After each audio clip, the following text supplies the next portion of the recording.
Hey everyone, hope you are all doing well. I'm going to do a quick response here to Mr. Hall of Fame's 6 question thread. Really great questions, so I want to do this. So I have written down, so let's get right to it, I guess. First one was the albums that take you back to like your first crush. So this came out in elementary school. I'm just gonna go really early here. Talk about elementary school. I can talk about first girlfriend and stuff, but I'll just stick to the childhood aspect of it. But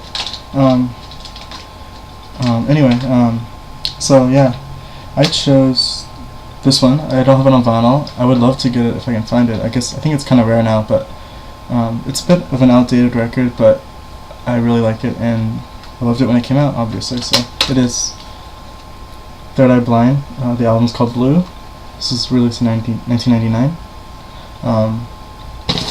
There's a backlight there. Hold on. Okay.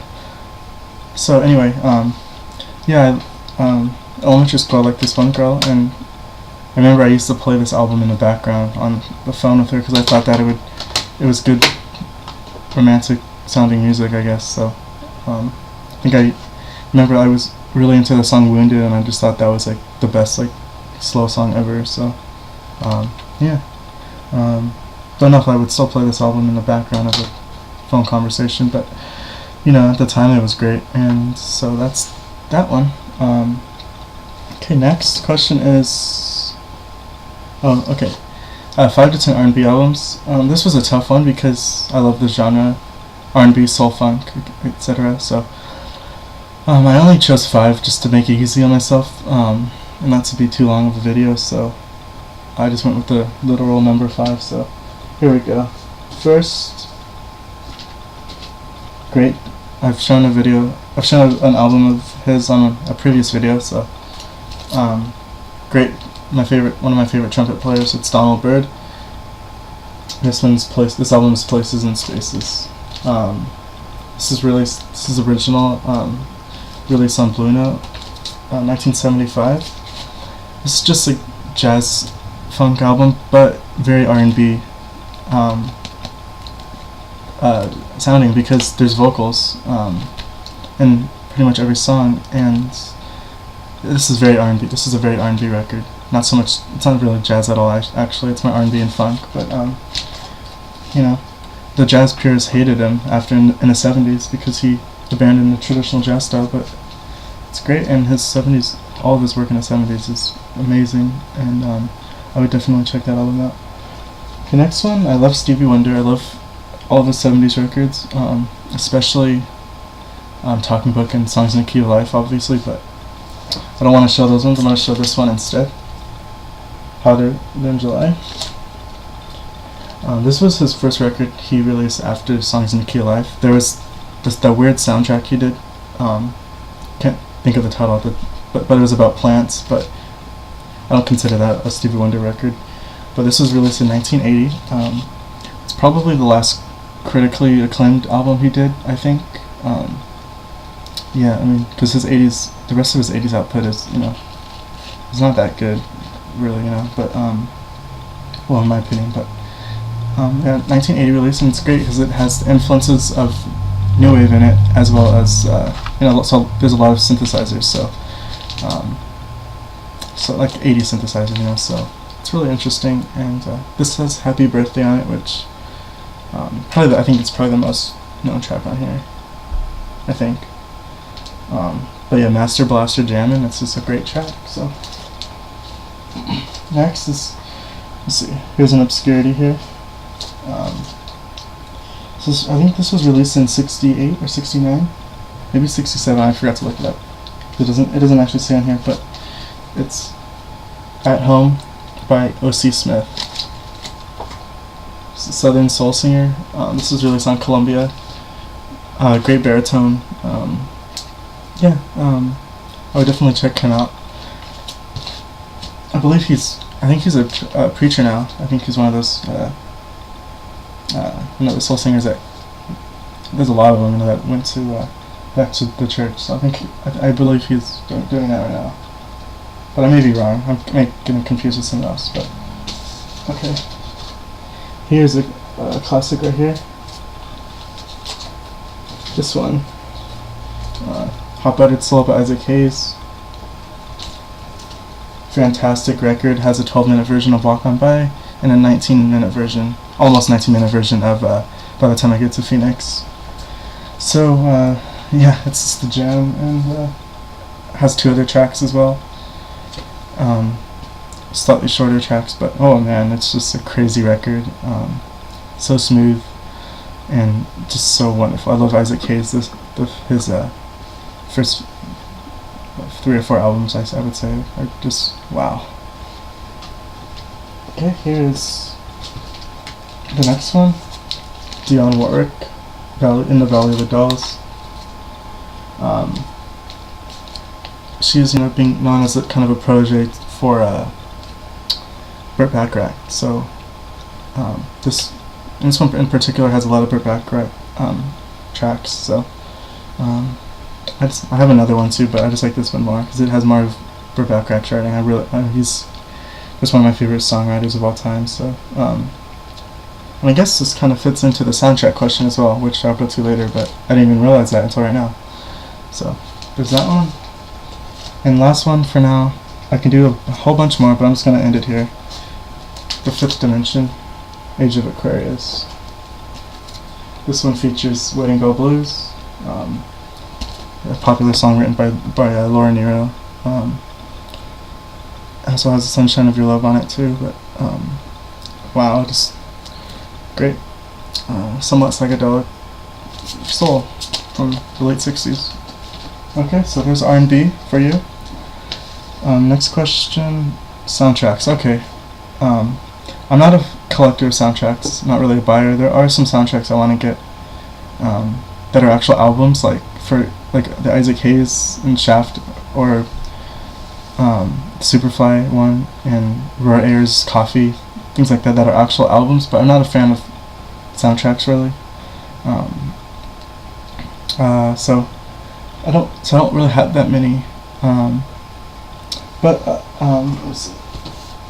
These are some I pulled out. I don't think it's necessarily soundtracks everyone should have. These are just some that I have that I can show you, really, because I'm not really that much knowledgeable on soundtracks and stuff. But here we go. This is 2001: A Space Odyssey, Volume 2, the Stanley Kubrick film. Interesting. It's good if you like 20th century avant-garde classical music, because it has some Ligeti compositions. It has a Khachaturian composition. Let's see, and it just has some Strauss on here. So yeah, I'm not really a fan of. I mean, I like it. It's interesting, I guess, but I never listened to it. And then on the same lines, another kind of avant-garde classical, a movie with an avant-garde classical soundtrack is The Exorcist. This has Krzysztof Penderecki's compositions. So yeah, this one I like. This one I do like this one actually. And Jack Nietzsche, the film composer, he has a track on here. And then this is probably most known for having Tubular Bells by Mike Oldfield. But this probably made that album and this song of his so popular. Okay, next, not really a soundtrack per se, more like a compilation of different songs that were in soundtracks. But I just chose it because I do think that this should be in everyone's collection, because he's one of the best composers, I think, especially of his era. But it's Henry Mancini. Let's see, this is Henry Mancini. It's a compilation. He wrote so many songs that you guys know. Like he did the Pink Panther theme, which is that one's fine, whatever. And Peter Gunn, but then he does like Moon River, which is one of my favorite songs, and Nothing to Lose, and The Love Theme from Romeo and Juliet. So just a great composer. And then I'll show another one. Henry Mancini. plays the theme from the Love Story film. I have the soundtrack to Love Story as well, but I'm not gonna show it. But it just has more compilations. It has Loss of Love. Scott Walker covered that one, and some other ones, but whatever. But so check out Henry Mancini. He's just a great composer. So okay, next one. Misconception. I don't know really. I haven't been on here that long. I know I haven't really shown too many newer records yet, like the ones that just came out, and there are a lot that I want to get, and I listen to a lot of new music, but I download a lot too, so I do love new music, and I'm up on all the newer bands and stuff like that, and so yeah, I guess that's it. I really don't know. Songs that don't get old, thousands of songs don't get old to me, but I'm just gonna name 2, just because, to make it easy. I showed this record last time. It's Siamese Dream by the Smashing Pumpkins. The song is Mayonnaise. It's just amazing. It's one of their best tracks. Love the intro, and then the kind of drop into the verse, the heaviness of it. I just love the song, and the lyrics are just beautiful, and the song's beautiful. So, and then don't have the vinyl on this one, sorry, but the band is Low. This is The Curtain Hits the Cast. I showed a CD from theirs in my last video as well. But the song is Do You Know How to Waltz? It's a 14-minute noise ambient track. It's like what My Bloody Valentine does live. That kind of 30-minute epic sound of noise. It's like that. However, it's not really just white noise. It's more, you could actually hear chord changes in it, but then it kind of works up to the white noise part towards the end. But it starts off like that for about the first minute and a half, and there's actually a short song in it. And then by about the 4-minute mark, all the way up until the 14-minute mark, it's just the pure noise. It's just the best driving music I've ever heard, and it's just a fucking jam. Like, if you want to listen to improvised jamming, just listen to some noise like that. It's just so crazy. But okay, there's those ones. But I can name thousands, of course. And Better for the Community. I like the form idea that I've heard a few times. I would say that. What else? I don't know if it would be possible with like a meetup or something. I don't know, but that'd be fun.